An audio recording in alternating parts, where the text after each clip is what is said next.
There's this one sentence that is absolutely crucial to anyone understanding President Trump in the Middle East, President Trump in Europe, President Trump in Asia, and just the legacy. The only question of the age is whether or not we in the West have the will to protect Judeo-Christian civilization from those who wish to destroy it. Do we have the backbone to save our civilization from the barbarians who are trying to destroy it? Whether it's 9/11, October the 7th, that's the only question.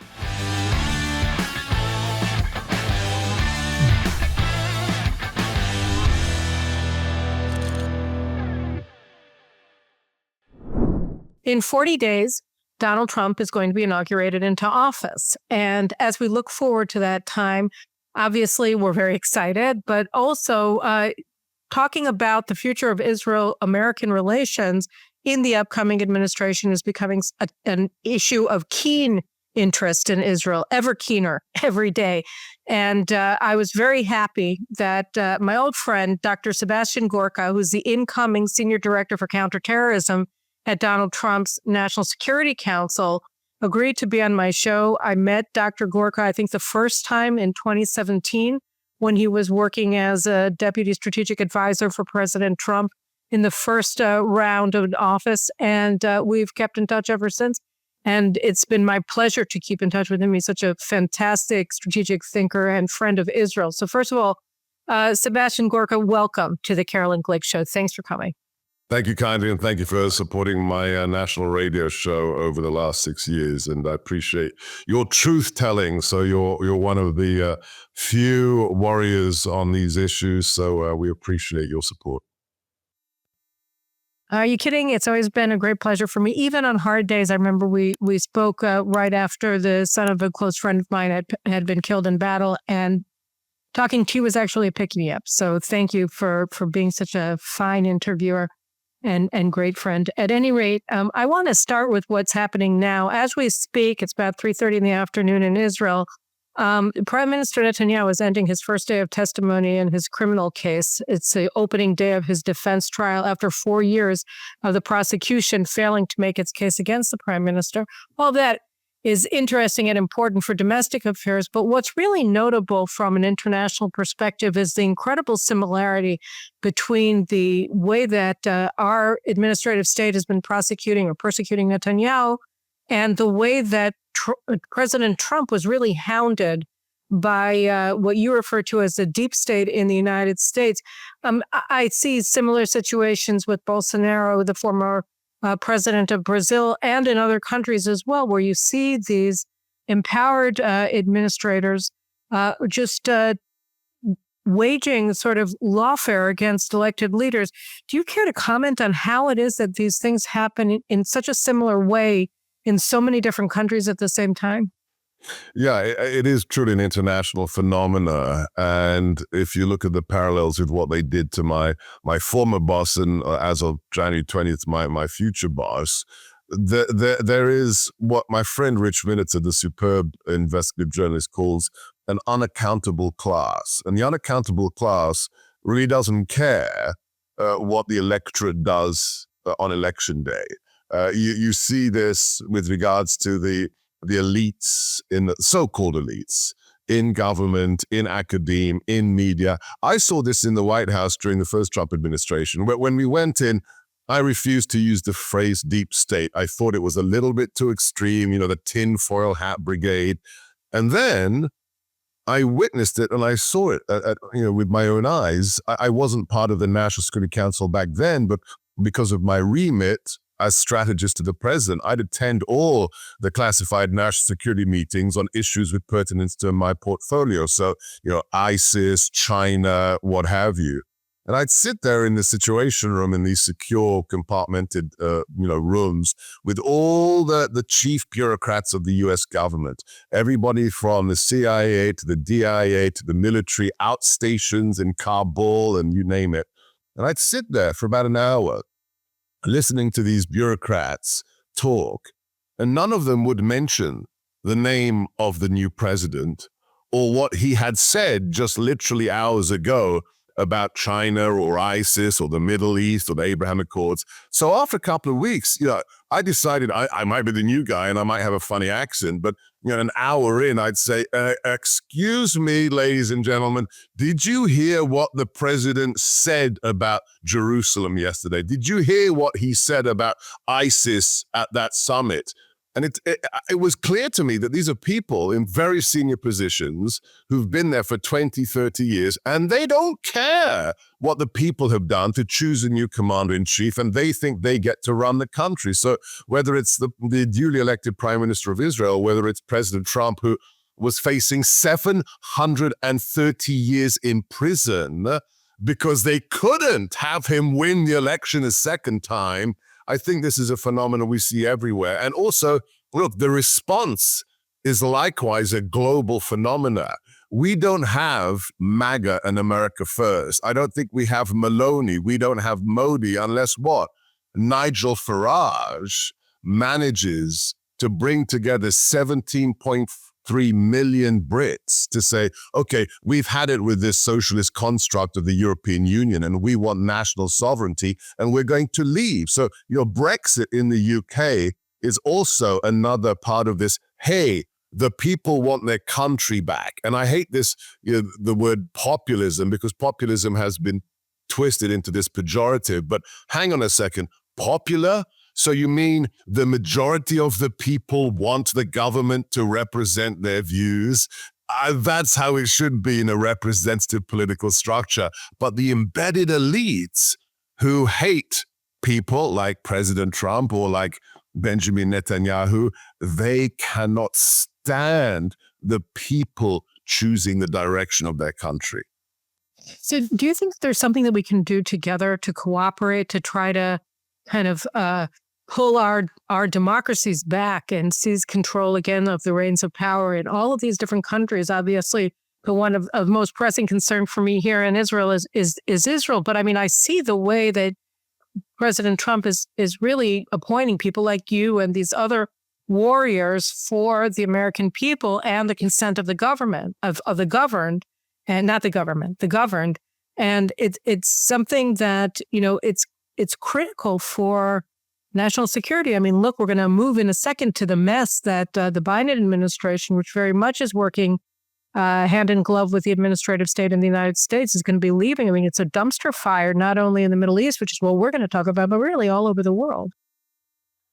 Look, there's a kind of ontological challenge with that, because if you're a patriot who loves your country, you're likely to be a conservative. And as such, the idea that we're going to create an international, global network of people who are going to take their countries back is a kind of oxymoronic on a certain... It's an oxymoron. Right, on a certain level. However, I think there are ways, practices. The way, CPAC was an American phenomenon. Matt Schlapp's, American Conservative Union annual jamboree for conservatives, which is now the biggest conservative convocation the world has ever seen, every February. The CPAC used to be an American thing, and it led to the, rebirth of conservatism. Well, now CPAC is being copied everywhere. I mean, I've got invitations to go to Mexico, Australia, Japan, you name it. And, American conservatives go there to these other countries and they talk about best practices. How do you communicate effectively? What's the role of social media? So I don't think we need an umbrella, but we need to trade best practices, lessons learned with those who say, I'm in Taiwan, I'm in Hungary, I want to have the views of the people represented in government. How did you do it in America? How did you do it with Brexit in the UK? I think that's the best thing to do, is just to learn and also understand one thing. Here's the philosophical aspect. If you want to talk about the left or the toxic, I'm this crazy person. I would like to have two parties in America that love America. There's only one party that loves America right now, and it's the Republican Party. I have said on my radio show for years, you can delete the adjective Republican or Democrat. The taxonomy is irrelevant today. Even conservative or liberal is outmoded. The one liminal division is, do you love America or do you hate it? Do you believe we should have borders or do you not believe we have borders? Do you believe America is endemically racist or do you think it is the nation that sacrificed 600,000 of its citizens to stop slavery? I mean, this is the dividing line.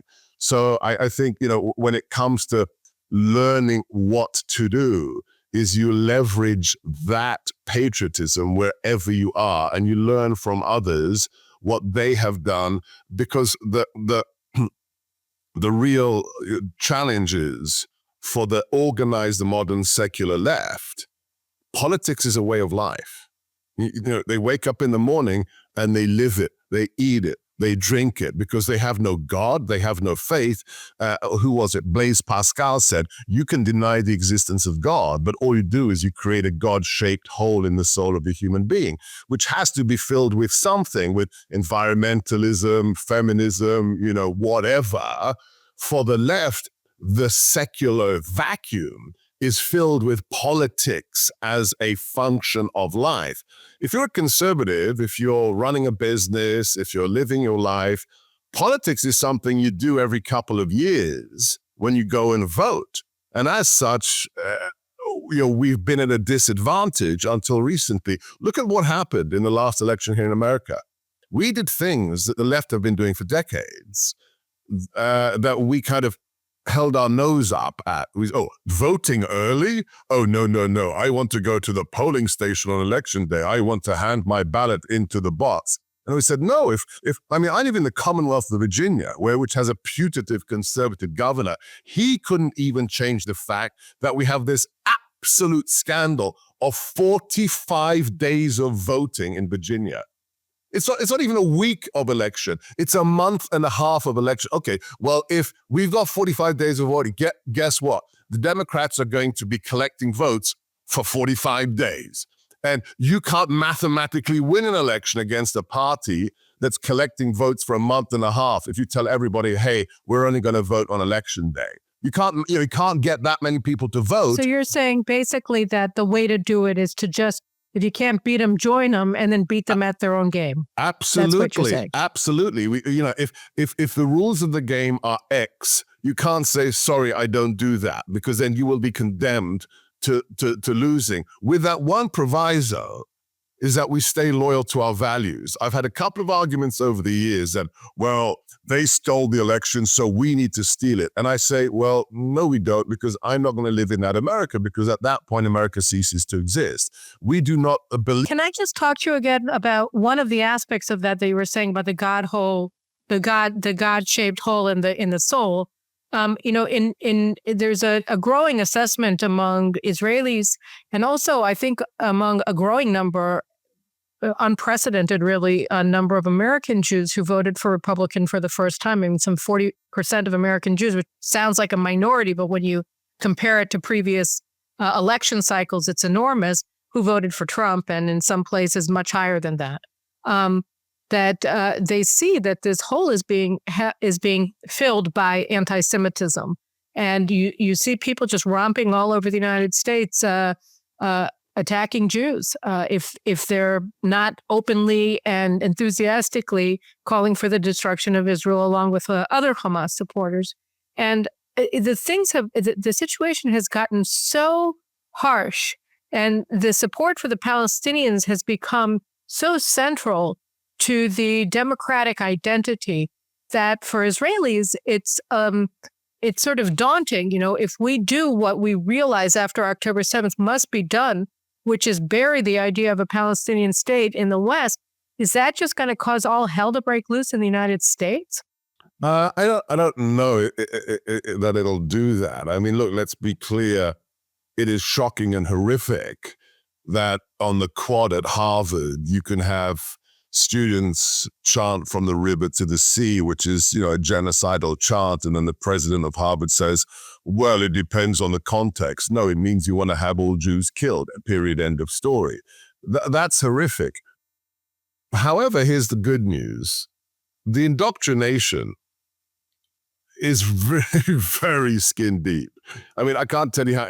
Just go online, go on Instagram right now and see conservative, content providers who go out to these stupid little, protesters with their keffiyehs, these rich white kids wearing their keffiyehs and say, who are chanting from the river to the sea, and they ask them, which river, which sea, and they say, Atlantic. I mean, they're just stupid. I mean, these are little girls and boys who've just been utterly, completely brainwashed. And it's the latest cool thing, right? To say, I'm pro-Palestinian. Ask them, hey, where does the word Palestinian come from? Do you know that it was a Roman slur for the Jews based on the word Philistine? And they're like, right? I mean, it's shocking. It's wrong. It's bad. It's protected by the First Amendment, but it's not a deep, deep indoctrination. It can be countered. And if you look at the recent election, it's a little bit disturbing when it comes to females, but the trend line for young men is hard to conservatism. The trend line is they've had it with being told they're toxic and all this garbage, and they're coming back to reality. Young women, not so much. They're staying left and going further left. But I'm not worried about the idiots on the campuses. I'm far more concerned, and this will be a large part of my job in the administration. We had an open border for the last 4 years with at least 16 million illegals let into the country. If you're How Hamas, many, 60 or 16? 16. So the official figure is 8 million. That's according to the Biden administration. But those are the people who actually interacted with law enforcement and CBP and who were let in. There's the other category of gotaways, people who came across the border and nobody intercepted them. Nobody gave them their cell phone and their $5,000. So if you add the 8 million to at least another 8 million of gotaways, that's at least 16 million in 4 years. If just 1% of them are malefactors, are Al-Qaeda, ISIS, Al-Nusra, Hezbollah, Hamas, whatever, we are talking about divisional size assets of terrorists inside the United States. That is my primary concern, less the rich idiots who have been brainwashed at Harvard. Well, one of the things that President Trump said he was going to do was deport the students on campuses that are foreign students that are on student visas in the United States that are siding with terrorists or promoting terrorism on their college campuses. Will that solve part of the problem, or is it too limited a slice of the overall phenomenon? That's a tiny, tiny part of it. I mean, the real target are the operators. The people have come here to do evil, and this is unclassified. Do you have any assessment of how many there are? Well, we know that there are scores and scores who were let into the country who were on the terrorism watch list. There are unclassified court cases you can talk about right now. 8 members of ISIS were arrested who'd been let in, and a quote-unquote asylum seeker was let in, who was paroled into the country under the Harris border regime, who plotted a terrorist attack for election day. We know Iran, again, unclassified. Iran had a Pakistani agent in the U.S. who was plotting an assassination attempt against President Trump. So, the stories are legion, but with Tom Homan coming in as the border czar for President Trump, the former director of ICE in the first Trump administration, he's been very explicit. You will see the biggest deportation operation in American history start at 12:01 on January the 20th when President Trump is sworn in. And we have to do it. If you don't have national sovereignty, you have nothing. I mean, Israel knows that better than anyone. We sure do it. And then just not to belabor the point, but the question of Palestinian statehood has sort of been the central axis around which American-U.S. relations have pivoted over the past 4 years, and also during the 8 years of the Obama administration. They were less so in the Trump administration, but Israelis are pretty determined to walk away from the so-called two-state solution that brought us October 7th, among many other things. Do you think that that's something that's also going to dominate our conversations with the Trump administration? Look, I'll just refer you to David Friedman, my good friend, who was President Trump's ambassador to Jerusalem when we moved the embassy and recognized Jerusalem as the capital of the eternal state of Israel. In his latest book, One State Solution, David is very clear. And as a counter-terrorism professional who's been studying this stuff for 25 years, I can only concur.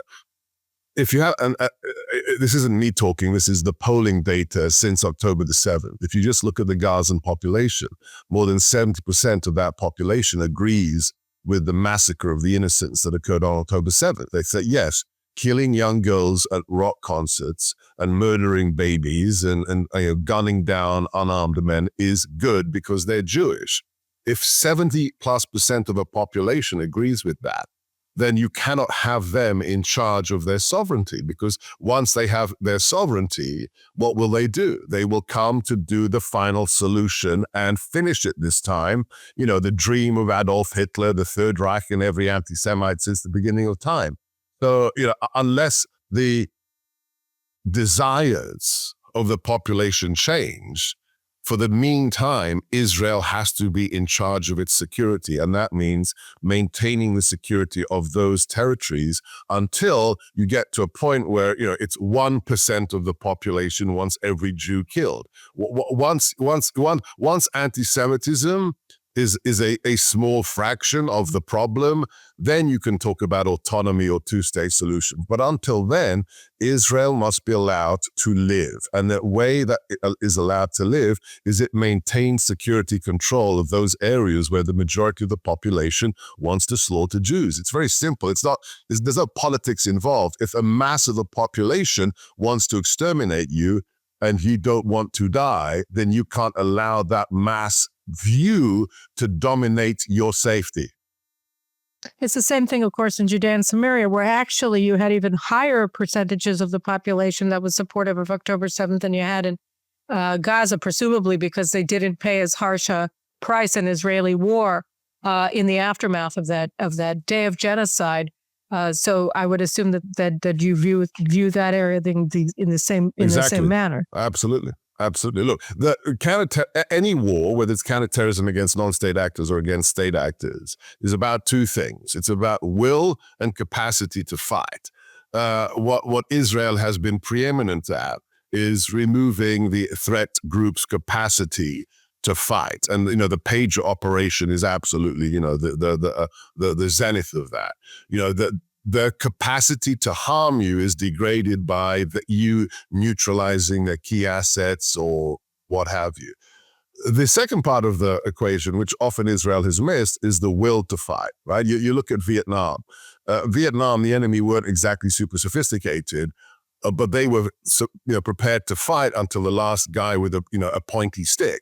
What the safety comes in the long term when the will to fight is so attrited to a level that they realize kinetically engaging with you is not worth it. That may take a very long time in Gaza, Samaria, Judea. In the meantime, Israel has to survive. I appreciate that. You know, going back to the will versus the capacity, what we're seeing in Syria, obviously what we touched on Lebanon, but let's just go to a second for Syria, where everybody is just, looking with rapt attention after the amazing pace of the overthrow of, or the downfall, more to the point, of Bashar al-Assad's regime. You see, I would say, the disintegration of Syria, the appearance of many different groups that are seizing control of areas. And then you're seeing Israel just trying to do everything we can to minimize the risks to our security and to regional stability as a result of what just happened in Syria.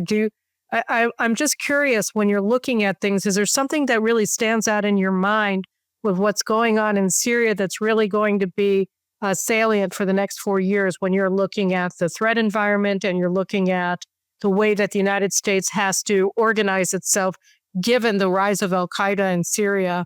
Well, look, as you did in the intro, the biggest problem is we have 40 days until the good guys take control of the greatest military and intelligence enterprise the world had ever seen.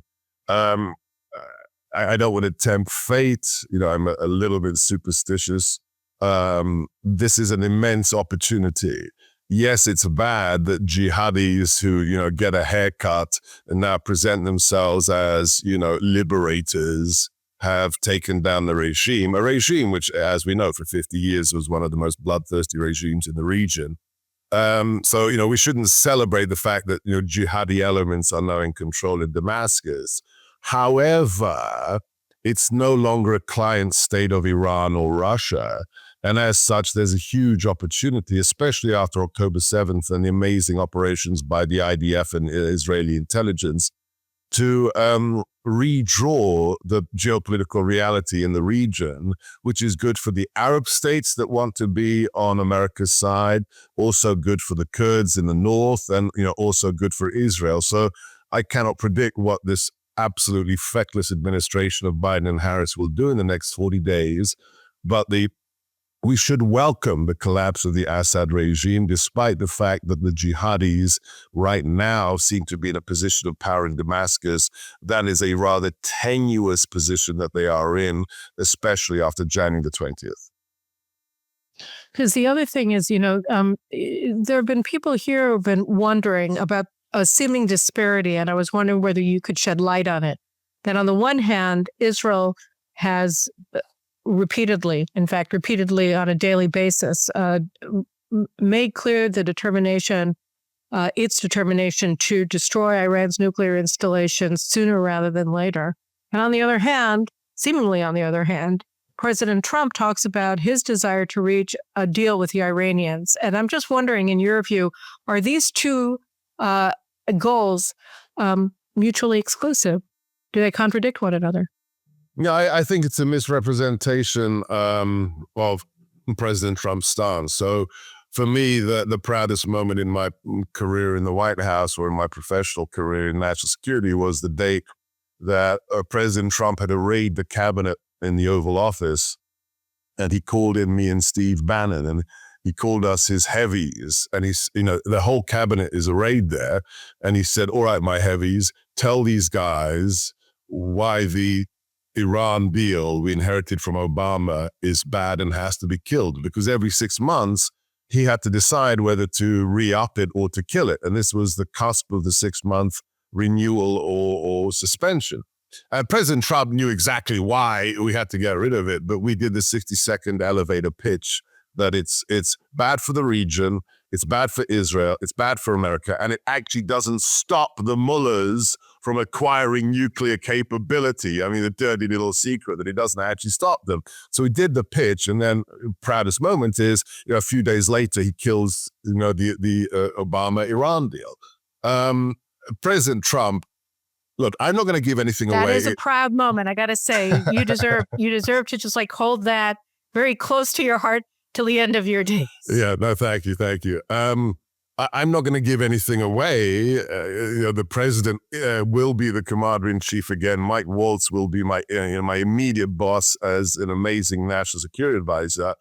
But if you want to know what President Trump's going to do on anything, and I'm not trying to sell books.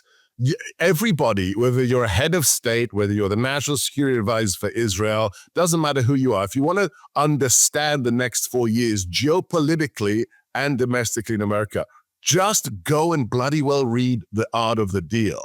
The Art of the Deal is your guidebook to the 47th president of the United States. He tells you how he operates, okay? And look at what he did for the first 4 years. I do a lot of media with, foreign correspondents. And of course, before the election, they all came to me and blah, blah, blah. And it's so conventional wisdom and, talking points as if issued by the DNC, the Democrat Party. And I remember one of them, I did the head of the news agency for one of the Scandinavian nations within my studio.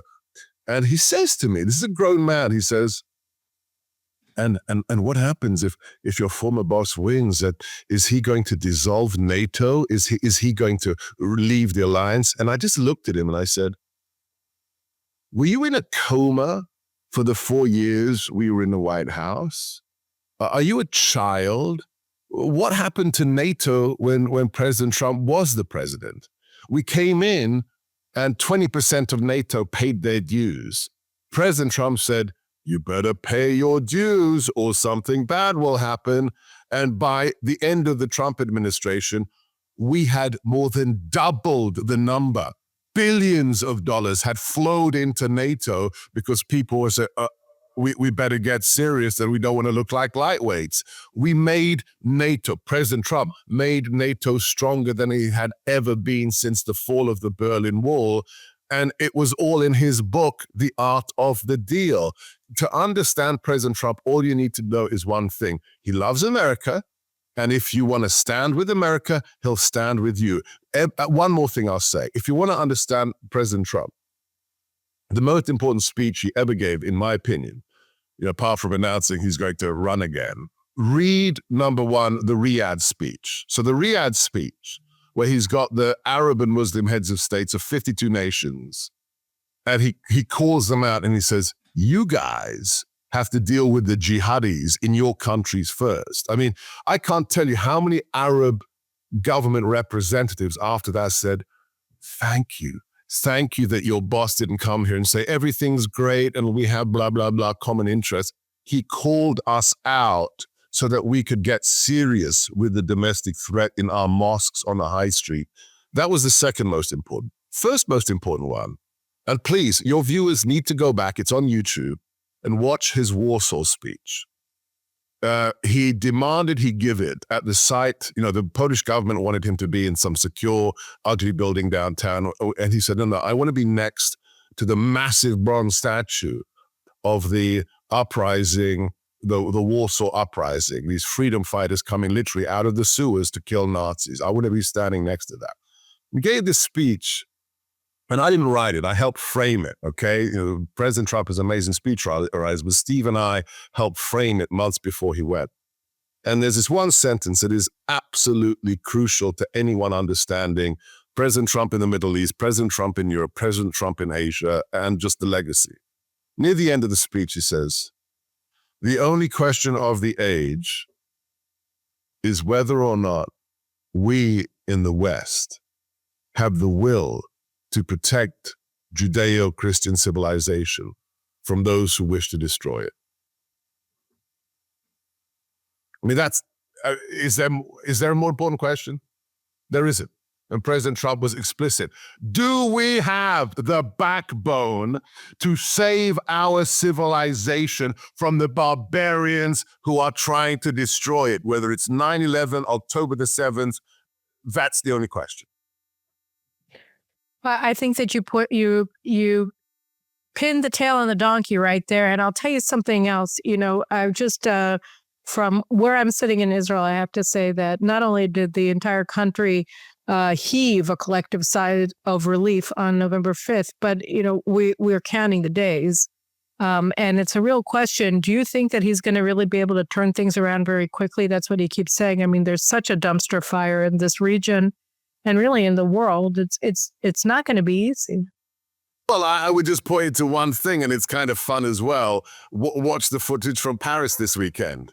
I mean, just look at how every head of, even Jill Biden looks at the president like she's in love, and the president uses it to, just big up his fragrance, products, his aftershave. It's like, look at everyone from Meloni to Macron. Look at the power, the alpha move with the handshake with Macron. Look at the Prince of Wales, how he received President Trump at the British Embassy. I mean, everybody on the planet, even if they're left wing, is treating President Trump like the commander-in-chief 42 days before he actually assumes office again. So, yeah, I think, look, there are people, again, to put it in the context of what we witnessed in Butler, Pennsylvania. Even if you're a jihadi, especially if you're a jihadi, even if you're, little Kim in North Korea, what did we see in Butler? I mean, I went back for the president's second speech when he returns and Elon Musk, is jumping around the stage. What did Elon say? I love Elon. It's like he's a kid who's just discovered politics. He said, do you want a president who falls asleep at summit meetings? Or do you want a guy who gets shot in the head and then gets up and says, fight, fight, fight, with blood streaming down his face? I mean, this is a message to everyone, good guys and bad guys. Look, I played at soldiers, okay? Not really, big deal. I was in the military intelligence reserves when I was in college. Even though I wore a uniform once, even though I was in the British Army, I know I would not have reacted the way President Trump reacted. I mean, if I got shot in the head by a bullet traveling at 3,000 feet per second, I would have I would have seen the blood. I would have either frozen like everybody else, or I would have shouted, "Oh my gosh, I've been shot." What did President Trump do? Immediately, he knew what was happening. He took cover. Then the Secret Service, who are late to the game, they keep him in the kill box for like 40 seconds, which is just unbelievable. And then what happens? He takes control of his PSD. That iconic photograph of him, blood streaming down, head held high, fist in the air, should physically have been impossible.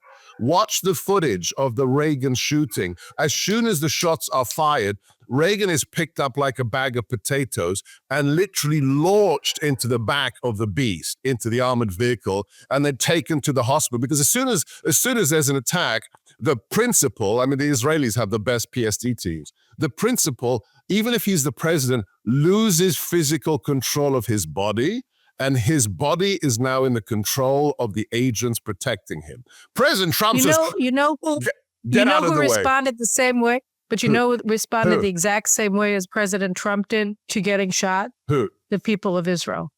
And, yeah, right. I mean, when these that's stories exactly of young officers, young female IDF officers who are traverse the country because they hear their unit is under attack and they just run to the gunfire.